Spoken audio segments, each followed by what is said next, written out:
Spark kelgan akalar, Sparkni bilsanglar 1 ga yoki 2 ga, 3 ga yoki 4 ga mana bunaqa ketayotganingizda qanaqangi 3 dan 2 ga olganingizda, 2 dan 3 ga olganingizda g'irt deb tushadi.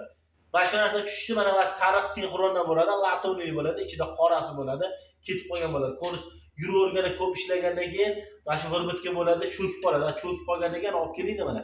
Bo'lsa zazor qolmaydi mana shestrina bilan mana shuni orasida.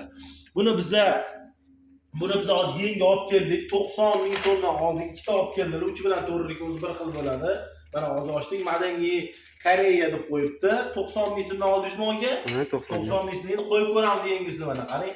Ko'ramiz. Agar o'tirib qolmasangiz nashta yaxshi bo'ladi. Mana cho'tki zazor olib keling ko'rsating mana. Zazor zo'r turibdi mana. Cho'kib qolmayapti, kirib ketmayapti ichkariga. Akalar, ko'ryapsizlarmi? Mana shu imindan urganingizda o'sha uchga bosim borganda mana shu siqilib qolgandan keyin skoska yaxshi tushmay qoladi. Shuni hisobidan g'irt etib qo'yadi. Mana shu narsa qo'yib qo'yasizlar. Spark 125 yoki bo'lmasa birlik, qolgan bari Nexia misol uchun boshqa mashinalar xuddi mana shu narsa bor hammasida. Akalar, like bosib qo'yinglar, obuna bo'lib qo'yinglar kanalga. Bizda yangi yaxshi videolar bo'ladi. Salomat bo'lasizlar, umringiz uzoq bo'lsin. Like'larni bosib qo'yamiz.